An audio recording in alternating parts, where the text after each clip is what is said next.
آپ دیکھتے ہیں ہماری بچیوں کی بھی مارکیٹ میں ایسے لباس آ گئے جس میں ہاف لباس ہے.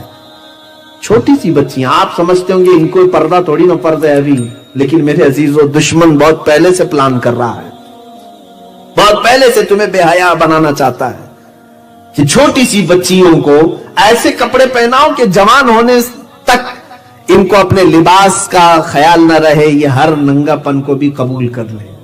ہم نے اپنی بچیوں کو بھی پہنانا شروع کر دیا. مارکیٹ میں جائیں تو بچیوں کے فل کپڑے پوچھیں تو لوگ ہنستے ہیں, ارے ان کو بھی کیا آپ برقع پہنائیں گے؟ نہیں میرے عزیزو, میں اگر اپنی بچی کے لیے پوچھتا ہوں کہ فل سلیوز کا کوئی لباس ہو تو دے دو. چھوٹی سی بچی 4 سال کی 5 سال, مولوی صاحب اس میں ہوتا کیا ہے, آپ ابھی سے بچی پر پابندی لگا رہے ہیں. ہمیں کہتے ہیں بیٹا 4 سال میں اگرچہ اس پر پردہ فرض نہیں, لیکن اسے آدھا ننگا رکھ کر کے میں 20 سال والی عادت ابھی سے ڈالوں. 20 سال میں یہ بچی وہی کرے گی جو بچپن میں کرتی تھی. اب دیکھیں جس کو جیسے کپڑے پہننے کی عادت ہے ویسے پہنتا رہے گا. آپ پینٹ پہنتے ہیں, اچانک چڈی پہنو بولو, شرم آئے گی, تھوڑا جھجک محسوس ہوگی, آدمی کا ضمیر نہیں گوارا کرتا. اسی طرح جو ہماری اسلامی بچیاں فل لباس پہنتی ہیں, اچانک ان کو کہہ دو کہ ہاف لباس میں آ جائیں, وہ شرم محسوس کریں گی. دشمنوں نے یہ باضابطہ میں نے پڑھا تھا, ایک حاخام یہودی حکیم ہے 150 سال پہلے اس نے یہودیوں کو جمع کر کے کہا تھا یہ مسلمان بچیاں آوارہ ہوتی نہیں ہیں جلدی, اس لیے کہ ان کے گھروں کا ماحول ایسا ہوتا ہے, کیا کیا جائے؟ تو اس نے کہا چھوٹی بچیوں کے ہی لباس ان کے آدھے آدھے بناؤ تاکہ بچپن سے ان کو رواج ملے. عزیزہ نگران وقال, انجانے میں ہم کسی سازش کے بھی شکار ہو جاتے ہیں اور کچھ تو ہم جان بوجھ کر کے بھی کرتے ہیں. خیر, حدیث پاک میں رسول کریم صلی اللہ تعالی علیہ وسلم نے فرمایا حرج بڑھ جائے گا, گانے باجے کی کثرت ہوگی, زنا عام ہوگا, ساتھ ہی ایک اور بڑی بیماری کا تذکرہ اللہ کے نبی صلی اللہ علیہ وسلم نے فرمایا. وہ بڑی بیماری حضور اکرم صلی اللہ تعالی علیہ وسلم فرماتے ہیں لواطت اور سحاق عام ہوگا. یہ کیا ہے؟ ہوموسیکسولیٹی. مرد مرد سے اپنی خواہش پوری کرے گا, عورت عورت سے اپنی خواہش پوری کرے گا. یہ LGBT نام سے اب کمیونٹیز بنائی گئی ہیں, دنیا اب ان کے حقوق کا مطالبہ کر رہی ہے. گےازم, ارے انڈیا میں گورنمنٹ میں, یہاں پر ہماری پارلیمنٹ میں قانون پاس کر لیا کہ مرد مرد سے شادی کر سکتا ہے, اس کو کوئی نہ روکے. آج یہ مغربی دنیا اس کو سمجھتی ہے کہ ہم پوش ہیں, بہت زیادہ پوش ہیں. ارے جانور بھی نہیں کرتے یہ حرکتیں, تم کون سے پوش ہو؟ مرد مرد سے اپنی خواہش پوری کرے, گےازم, اس کو لواطت کہتے. قرآن پاک میں سب سے دردناک عذاب کا جو تذکرہ آیا ہے وہ قوم لوط پر ہے. حضرت لوط علیہ السلام کی قوم جو یہ کام کرتی تھی. اِنَّكُمْ لَتَأْتُونَ الرِّجَالَ شَهْوَةً مِّن دُونِ النِّسَاءِ, اللہ فرماتا ہے اے لوگو کیا تم عورتوں کی بجائے مردوں سے اپنی خواہش پوری کرتے ہو؟ قرآن میں اللہ نے ان کے اوپر عذاب جو نازل کیا اس کا تذکرہ ہے. وَأَمْطَرْنَا عَلَيْهِمْ حِجَارَةً مِّن سِجِّيلٍ, ہم نے ان پر نوکیلے پتھروں کو بارش کے طور پر برسایا. اور پھر کیا کیا اللہ نے ان کے ساتھ؟ فَجَعَلْنَا عَالِيَهَا سَافِلَهَا, ہم نے ان کے اوپر کی زمین کو پلٹ کر کے نیچے کر دیا. اٹھا دی گئی تھی زمین اور پلٹ دی گئی تھی. یہ قوم لوط ہے, قوم سدوم بھی اس کو کہتے ہیں. یہ جارڈن کی سرزمین پر میں خود گیا تھا پچھلے سال, جہاں حضرت لوط علیہ السلام کا مقام ہے. لوگوں نے, وہاں کے رہائشیوں نے بتایا, میں تقریباً 100 کلومیٹر چلتا رہا گاڑی میں, جس طرف دیکھو کالے کالے بڑے بڑے پتھر پڑے ہوئے ہیں, کہیں پر بھی نہ ایک درخت دکھے گا نہ پہاڑ دکھے گا, بڑے بڑے کالے کالے پتھر ہیں. جارڈن کی سرزمین, واللہ عالم کون سے پتھر ہیں, لیکن تذکرہ قرآن پاک میں ہے کہ ہم نے پتھروں کی بارش کی, نوکیلے پتھر. اور وہ قوم لوط کو ہمیشہ کے لیے ہلاک کر دیا رب تعالیٰ نے. وہ لواطت کی بیماری دوبارہ اس وقت آئے گی اور قیامت کے قریب میرے آقا نے فرمایا یہ کثرت سے بڑھ جائے گی. یہ LGBT کہتے ہیں, گےازم, لیزبین, عورت عورت سے بھی اپنی خواہشات پوری کر رہی, واللہ عالم کون سے طریقے.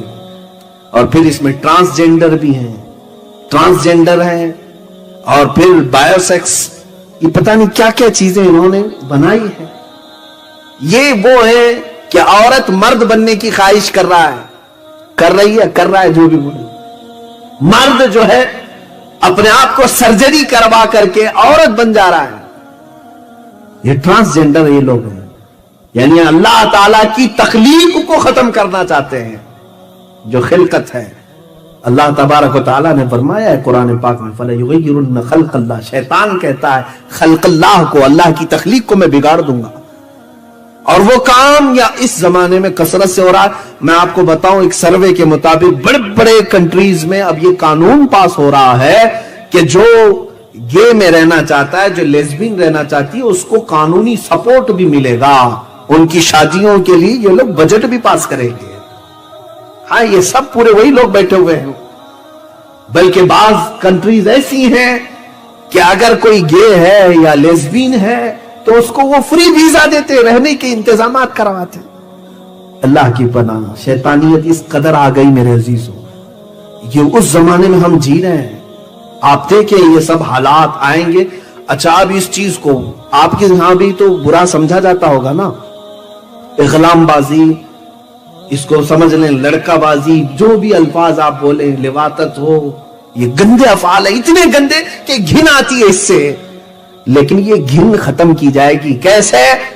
بڑے بڑے فلم سٹار اس کا پروموٹ کرنے کے لیے آئیں گے اور وہ اسکرین پر آ کر کے کہیں گے کہ میں گے ہوں. اور یہ کوئی ڈرنے کی بات نہیں ہے، یہ اچھی چیز ہے، ان کا بھی حق ہوتا ہے.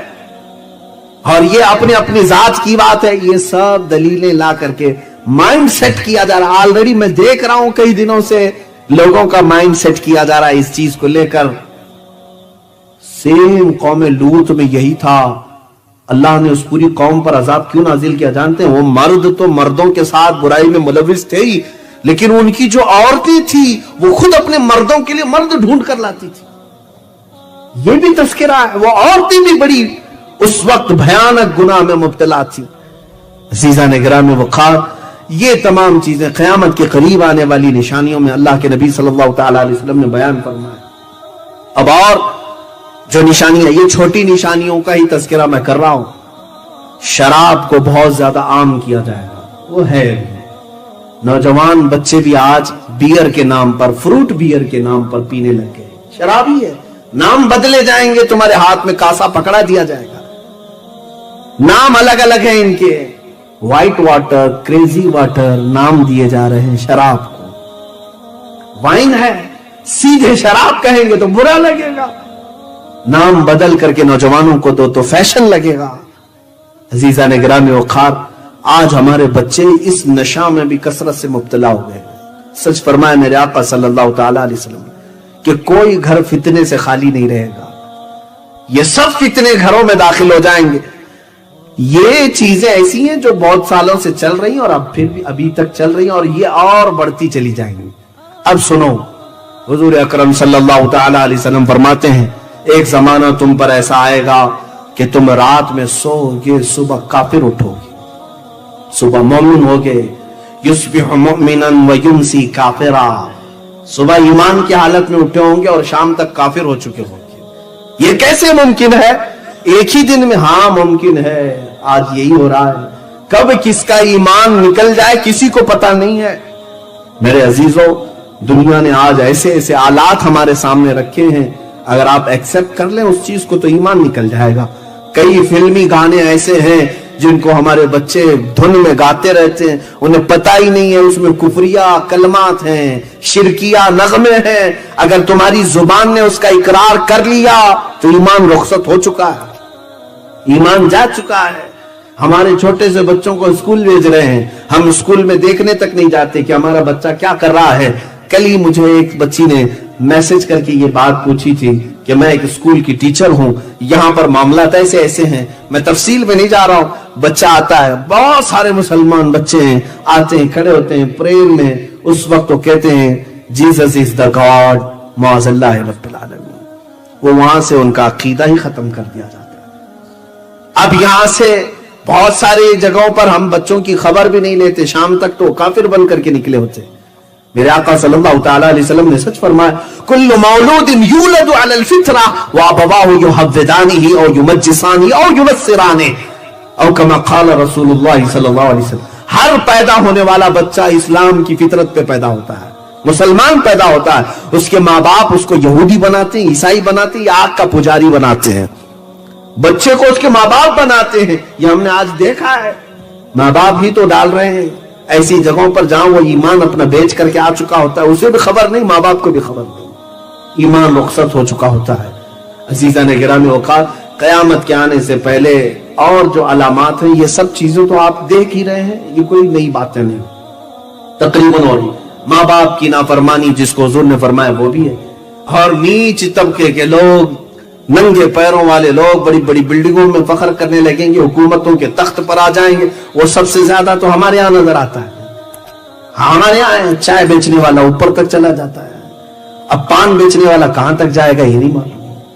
تو بہت سارے معاملات ہیں بھائی، ان کے خود کی زبان سے یہ باتیں آتی ہیں، وہی میں عرض کر رہا ہوں آپ کے سامنے۔ تو یہ چیزیں کوئی ہمارے ہاں اب تعجب کی نہیں رہ گئی ہیں، یہ نارمل ہو گیا ہے۔ اور جو گناہوں کی کثرت میرے آقا نے فرمائی وہ بھی اب چل پڑا ہے، فیشن ہو چکا ہے۔ حضور پاک صلی اللہ تعالی علیہ وسلم نے یہ بھی فرمایا، لوگ گناہوں کو نیکی سمجھ کر کرنے لگ جائیں، یہ وہ وقت ہے۔ اچھا، اب ایک بات یہ بھی ہے کہ فتنے اس قدر بڑھ جائیں گے، حضور فرماتے ہیں جیسے تسبیح کے دانے ٹوٹ کر بکھر جائیں، تسبیح ہے، تسبیح ٹوٹ کر کے گر جائے تو اس کے دانے بکھر جاتے ہیں، حضور فرماتے ہیں تم ایک دانے کو اٹھانے جاؤ کہ دوسرا ادھر چلا جائے گا، دوسرے کو اٹھاؤ گے تیسرا ادھر چلا جائے گا۔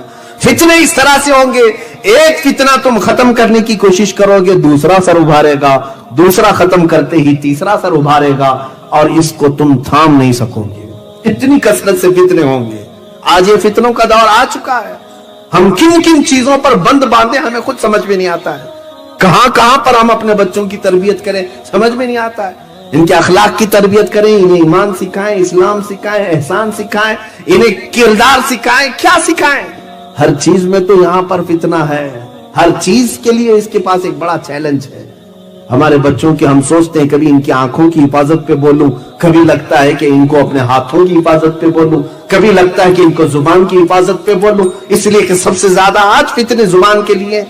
لیکن جس چیز کے بارے میں سوچتا ہوں لگتا ہے یہ سب سے بڑا فتنہ ہے۔ بچوں کو میں نصیحت کرنا چاہوں، شرمگاہوں کی حفاظت کے لیے قرآن نے تاکید فرمائی، اس پر سوچتا ہوں کثرت سے بولوں، لیکن لگتا ہے اس سے بھی بڑے فتنے اور بھی ہیں، اور بھی۔ یہ فتنوں کا دور ہے، ہر فتنہ دوسرے فتنے سے بڑا ہوتا چلا جائے گا اور بڑا ہوتا چلا جائے گا۔ اب اس زمانے میں آج شاید وہ دور آ چکا ہوگا۔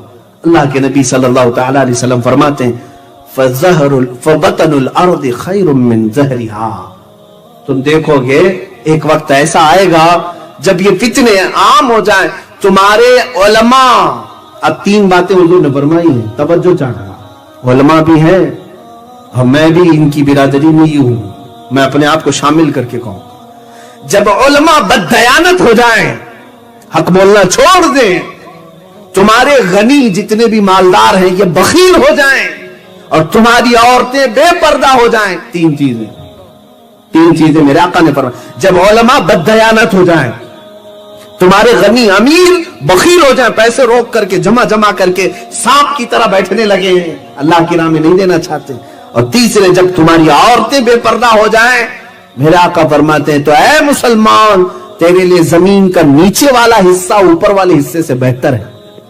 کیا مطلب؟ قبر تمہارے لیے زیادہ مناسب ہے اوپر رہنے سے۔ حضور فرماتے ہیں زمین کا نیچے والا حصہ تمہارے لیے اوپر والے حصے سے بہتر ہے، اور اگر یہ تین چیزیں سلامت ہیں تو قبر سے اچھی زمین ہے، حضور نے فرمایا یہ تین چیزیں سلامت ہیں۔ اب وہ تین چیزیں تو سلامت نظر نہیں آ رہی، اور میرے آقا صلی اللہ تعالی علیہ وسلم نے فرمایا، میں حدیثیں، مفہومات حدیث عرض کر رہا ہوں، الفاظ حدیث تک کا تذکرہ نہیں ہو رہا ہے، یہ بھی برکت کے لیے میں عرض کر رہا ہوں۔ آپ کو یہ ساتھ ایک وقت ایسا آئے گا، فرماتے میرے آقا تم گزرو گے قبرستان کے پاس سے تو قبر کو دیکھ کر کے کہو گے کاش اس کی جگہ میں سویا ہوتا تو اچھا ہوتا۔ اس قدر تمہارے اوپر بلائیں آ چکی ہوں گی، اس قدر فتنے آ چکے ہوں گے، تم قبر والے کو دیکھ کر کے کہو گے کاش اس قبر میں میں ہوتا تو زیادہ اچھا ہوتا۔ کیوں ایسا سوچو گے؟ اس لیے کہ وہ سیف چلا گیا، پہلے کے دور میں چلا گیا، ان فتنوں کو نہیں دیکھا، محفوظ چلا گیا۔ کورونا کے آنے سے پہلے، لاک ڈاؤن کے آنے سے پہلے تو یہی خیالات آ رہے تھے کہ جو پہلے جا چکے بیچارے عزت کے ساتھ گئے، یہ سب بلاؤں کو تو دیکھا نہیں انہوں نے، محفوظ گئے ہیں۔ اب یہ سختیاں بڑھتی چلی جائیں گی اور یہ زمانہ اور سختی کے ساتھ آئے۔ اب ہمیں معلوم بھی نہیں اب موت کون سے بستر پہ آئے گی، کس طرح ریپ کر کے ڈالا جائے گا، کہاں کھود کر کے ہمیں پھینک دیا جائے گا، معلوم نہیں۔ لیکن ہم سے پہلے جو گئے وہ اچھے محفوظ چلے گئے۔ یہ چیز آپ کے ساتھ آئے گی، تم قبر کو دیکھ کر کے تمنا کرنے لگ جاؤ گے کاش اس کی جگہ میں ہوتا تو اچھا ہوتا۔ یہ حدیث پاک میں عرض کر رہا ہوں، رسول کریم صلی اللہ تعالی علیہ وسلم نے فرمایا اب ذرا میں آپ کو ان حالات کے بعد پوری روئے زمین پر کیا تبدیلیاں آئیں گی، دنیا میں کون سا انقلاب آئے گا، اس پر بھی بات کر لیتے ہیں۔ یہ تو ہو گئی شخصی باتیں، ہمارے ساتھ کیا کیا ہوتا ہے۔ اب کائنات کی پوری زمین پر سیاست کو لے کر کے، حکومت کو لے کر کے، مال و دولت کو لے کر کے، دوسری قوموں کو لے کر کے کیا کیا حالات ہوں گے، یہ بھی میرے آقا نے سب بتا دیا۔ میں چیلنج کے ساتھ کہتا ہوں میرے عزیزوں، مخبر صادق صلی اللہ تعالی علیہ وسلم نے قیامت کی جتنی نشانیاں بتائیں، دنیا کا آج تک کوئی بھی پریڈکشن دینے والا کوئی بھی اتنی باتیں نہیں بتا سکا۔ حضور اکرم صلی اللہ تعالی علیہ وسلم ہر صدی کے بعد ہونے والی بات کو بتا دیا، اور کئی چیزیں اس میں وقوع پذیر ہو گئی۔ حضور نے جو بیان کیا وہ ہو بھی گئی ہیں۔ اب اللہ کے حبیب صلی اللہ تعالی علیہ وسلم نے کائنات کے بارے میں یہ فرمایا، تم دیکھو یہ قیامت اس وقت تک نہیں آئے گی جب تک بالواسطہ یا بلا واسطہ پوری دنیا پر سوائے حرمین طیبین کے یہود و نصارہ کی حکومت نہ ہو جائے۔ ہر ملک، ہر ریاست، ہر سیاست یہود و نصارہ کے کنٹرول میں آ جائے گی۔ ایک وقت آئے گا یہ، اور ابھی میں سمجھتا ہوں تقریباً ہو چکا۔ جو بنام مسلمان دکھ رہے ہیں میرے عزیزوں وہ ڈمی پیس ہیں، وہ صرف ڈمی پیس ہیں، چاہے وہ سعودی کے بادشاہ ہوں، امارات کے بادشاہ ہوں، بحرین کے بادشاہ ہوں، یہ کٹ پتلی ہیں۔ ان کی ڈور تو امریکہ کے ہاتھ میں ہوتی ہے، اسرائیل کے ہاتھ میں ہوتی ہے۔ یہود اور نصارہ ان ممالک کو چلا رہے ہیں۔ آج کچھ بچے ہوں گے، سب کی بات نہیں کرتا ہوں، کچھ ہو سکتا ہے بچے ہوں گے، لیکن حدیث پاک میں یہ ہے کہ بالواسطہ یا بلا واسطہ پوری دنیا پر، ہاں حرمین طیبین کو چھوڑ کے، یہ میرا آقا نے فرمایا حرمین طیبین مکہ اور مدینہ چھوڑ کر ساری دنیا پر یہ حکومت کر لیں گے اور یہ حکومت میں آ جائیں گے۔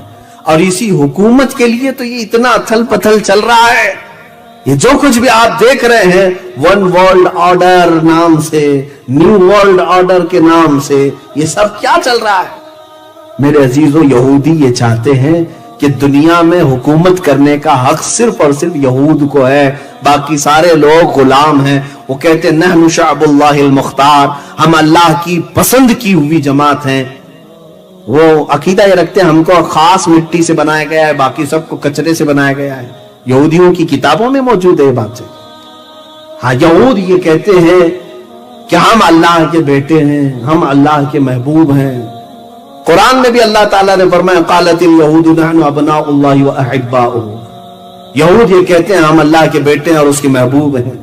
تو یہ آج انہوں نے پوری دنیا میں بھی اپنے نام ایسے رائج کر دیے، جیولری جیوز سے بن کر جیولری بن گئے، وہ گولڈ پر اپنا حق جتاتے ہیں۔ پوری دنیا کا سونا ہمارا ہے، پوری دنیا کا سونا ہمارا ہے۔ آج پوری دنیا میں اکنامک کے اور گولڈ کے ریٹ طے کرنا، اتارنا، چڑھانا یہ اپنے ہاتھ میں رکھے ہوئے ہیں۔ پوری دنیا میں آج جس طرح سے یہ جمع کر کے ون ورلڈ آرڈر بنانا چاہتے ہیں۔ ون ورلڈ آرڈر کا مطلب یہ ہے کہ ایک ہی حکومت رہے گی، ایک ہی شہر رہے گا پوری دنیا، ایک ہی حکومت چلے گی، ایک ہی سکہ چلے، ایک ہی لینگویج چلے۔ اس پر تو محنت چل رہی ہے۔ یہ سب جو کچھ بھی ہو رہا ہے یہ تمام چیزوں کی تیاریاں ہیں۔ کورونا کے زمانے میں میں نے ایک میگزین دا اکنامسٹ اس کے فرنٹ پیج پہ یہ دیکھا تھا every thing under the control. Front page پہ یہ بھی ایک مشہور رسالہ ہے جس میں انہوں نے کہا ہر چیز اب کنٹرول میں آ چکی ہے، دعویٰ کر رہے ہیں ہر چیز اب کنٹرول میں آ چکی ہے، تمہیں بھی اب آگے چل کر کے یہی سب چیزیں غلام بنایا جائے گا اور جیسے وہ کہیں اسی طرح سے تمہیں عمل کرنا ہوگا۔ تو یہ ون ورلڈ آرڈر کی تیاریاں، لیکن ڈرو مت مسلمان، میں ڈرانے کے لیے باتیں نہیں کرتا،